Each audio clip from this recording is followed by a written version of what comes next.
Mahali pa kuketi kwa ajili ya waliozeeka pameandikwa waziwazi. Hizo ni sehemu A1 na B1 kwenye upande wangu wa kuume mbele ya jukwaa. Watu wengine hawapaswi kuketi mahali hapo isipokuwa wawe wanawatunza walioketi eneo hilo. Tafadhali uwe mwangalifu unapotembea karibu na eneo hilo na uzingatie usalama wa ndugu na dada zetu walioketi hapo. Mapayania wenye umri wa kati ya miaka 23 na 65 ambao wangependa kupanua utumishi wao wanaalikwa kuhudhuria mkutano kwa ajili ya wale wanaotaka kuhudhuria shule ya waeneza injili wa ufalme utakaofanywa leo mchana saa 6:45. Mkutano huu utafanywa kwenye ghorofa la 3 katika chumba cha A2 Junior Ballroom. Kabla ya kuondoka, angalia mahali unapokaa na kuchukua vitu vyako vyote. Vitu kadhaa vimepelekwa kwenye idara ya vilivyopotea na kupatikana ambayo iko katika sebule kuu. Tafadhali nenda huko iwapo umepoteza kitu fulani. Tutakuwa na nafasi kuonyesha shukrani zetu kwa kusanyiko hili. Leo baada ya kipindi cha mwisho, nafasi hii ni kufanya usafi mwisho wa jumba la kusanyiko. Tunahitaji wajitoleaji zaidi ili kusaidia na kazi hii ya kusafisha.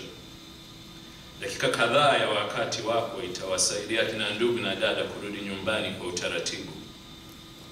Ikiwa unaweza kujitolea kwa pendeleo hili la pekee, tafadhali jiandikishe kwenye idara ya usafi kwenye sebule kuu.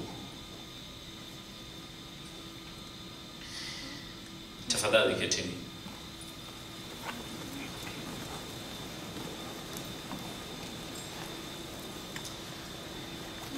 Kwa majuma machache yaliyopita, tumekuwa tukiwaalika marafiki, watu wa familia na majirani wahudhurie kusanyiko hili pamoja nasi. Tunawakaribisha kwa uchangamfu nyote mliokubali mwaliko huu. Leo, wanadamu wamegawanyika na kutengana sana kuliko wakati mwingine wowote. Je, kweli tunaweza kutarajia wakati ambapo jeuri na chuki havitakuwepo tena? Ikiwa ndivyo, hilo litawezekanaje? Tuna hakika utafurahia majibu ya maswali hayo katika hotuba ya watu wote inayotegemea Biblia ambayo tutasikiliza. Tafadhali msikilize kwa makini ndugu Andrew Latham anapotoa hotuba yenye kichwa wakati ambapo upendo mshikamanifu utashinda chuki. Ndugu Latham, tuna hamu ya kusikiliza. Kitendawili. Uwanja wa mpira weupe, wachezaji wekundu. Wali na maharage. Katika Biblia imetumiwa vitendawili vingi ili kueleza mambo ngumu ya kuelewa. Kwa mfano, Ezekieli alitumia tofali na fimbo ili kueleza kuzingirwa ya Yerusalemu. Pia alitumia tai, miti na mzabibu ili kuzungumza kuhusu wakati ujao ya taifa la Israeli. Lakini leo tutatumia kitendawili ya kwanza ya historia ili kueleza fumbo kubwa sana, kitu kigumu sana ya kuelewa. Mara watu wengi wanataka kuabudu Yehova, lakini kwa sababu hawaelewi fumbo hii, hawafanya hii. Na labda sisi pia hapa tutasema, mimi najua suluhisho ya fumbo hii.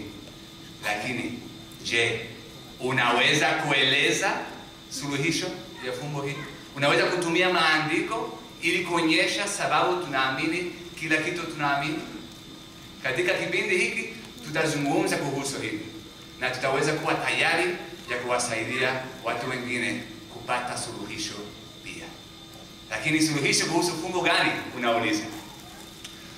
Historia ya mwanadamu ni historia ya chuki, ya vita, ya ukatili.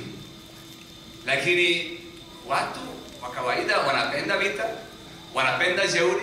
Wewe umezungumza na mtu anasema ndio, mimi napenda kuona jeuri kila siku, na napenda kupoteza wapendwa katika kifo, napenda kusikia kuhusu ukatili. Umeona watu kama hivyo? Hapana. Watu wa kawaida, watu mwenye akili wanapenda amani. Wanapenda kuwa na furaha na shangwe bila matatizo, bila jeuri, bila vita. Lakini historia ya mwanadamu ni tofauti. Na tunajua kwamba Mungu ni Mungu ya upendo, na yeye aliwaumba wanadamu.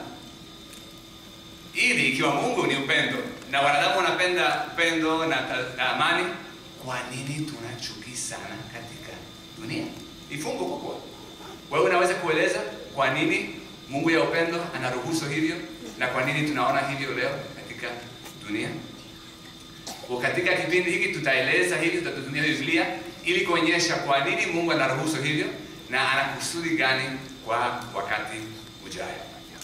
Lakini tuanze na fumbo ya kwanza. Ilianza lini matatizo tulizungumza sasa? Biblia inaeleza chanzo cha chuki na jeuri ni nini. Mungu aliumba mwanadamu akiwa bila chuki na ubinafsi. Adamu na Hawa bila matatizo, bila kosa. Mwanzoni dunia kulikuwa na amani kamilifu. Amani ya watu na wanyama pia. Kiumbe wa roho mwovu, Shetani, aliwashawishi Adamu na Hawa wamuunge mkono katika kumwasi Mungu. Yeye alianza kila kitu.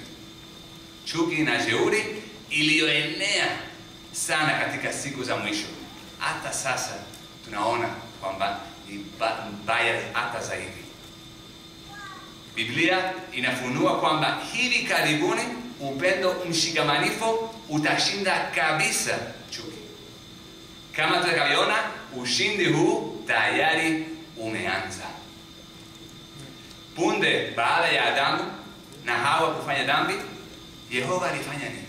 Punde si punde, Yehova Mungu aliahidi kuondoa madhara yote yaliyosababishwa na Shetani. Mungu ana mpango mzuri na alieleza kusudi lake na kitendawili. Wasomaji wa Biblia wamejitahidi kuelewa kitendawili kwa zaidi ya miaka 1000 na watu wengi hawaelewi. Sisi tunaweza kuchunguza kitendawili ya kwanza katika Mwanzo sura ya 3 mstari 15.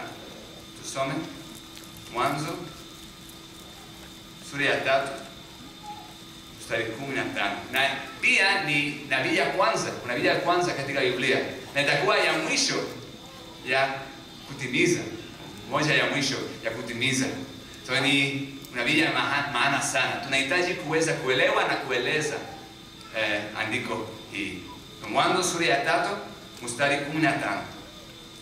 Nasema, nami nitaweka uadui kati yako na yule mwanamke, na kati ya uzao wako na uzao wake. Yeye atakuponda kichwa, nawe utamtia jeraha kwenye kisigino.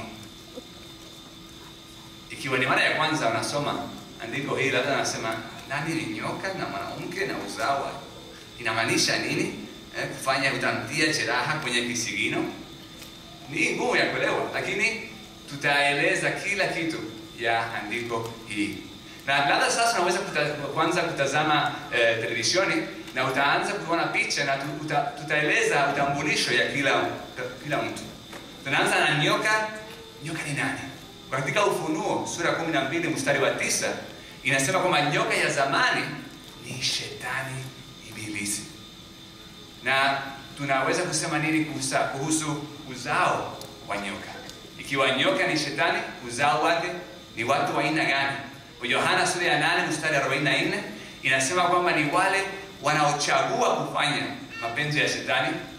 Wao ni uzao wa nyoka, na wao wanamtia moyo na wanamunga mkono, wanafanya kila kitu wanaweza ili kuwasaidia kusudi la Shetani. Lakini mwanamke ni nani? Watu Hawa alifikiri kwamba yeye alikuwa mwanamke, Na watu wengi walifikiri kwamba Maria, mama ya Yesu hapa dunia, alikuwa mwanamke.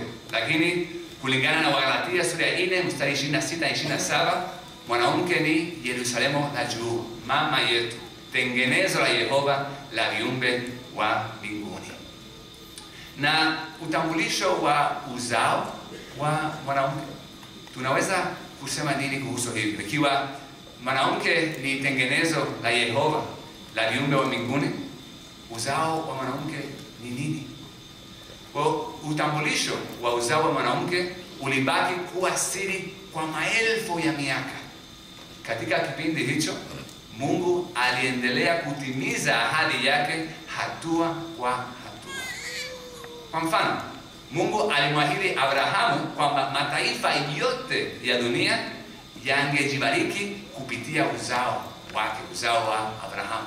Tunajua kwamba ilikuwa mtoto ya mtoto ya mtoto ya Abrahamu. Na sasa tutachunguza utambulisho la uzao wa mwanamke na tutaeleza kwa nini uzao ni siri la kusudi la Mungu. Tutapata pia suluhisho ya vitendawili viwili. Ikiwa Mungu ni upendo na sisi zote tuna uwezo ya kuonyesha upendo na tunapenda amani, kwa nini bado chuki haijakomeshwa? Na upendo unaweza kushinda chuki. Watu wengi wanafikiri kwamba upendo ni ishara ya dhaifu, lakini chuki ni ishara ya nguvu. Watu wanaweza kufanya kila kitu wanataka. Kwa tutaona sababu tatu tunaweza kuwa na hakika kwamba chuki itashindwa na upendo, na kwamba Mungu ataletea kusudi lake la kuletea paradiso katika dunia. Tuone na sababu ya kwanza. Taifa la kale lilitegemea upendo. Taifa la kale ni taifa gani? Taifa ya Israeli ya zamani. Na tunajua kwamba taifa ya zamani ilianza na Abrahamu. Na baadaye Yehova alimpa Musa sheria ya pekee. Tusome kuhusu sheria hii katika Kutoka sura 19 mstari wa 5.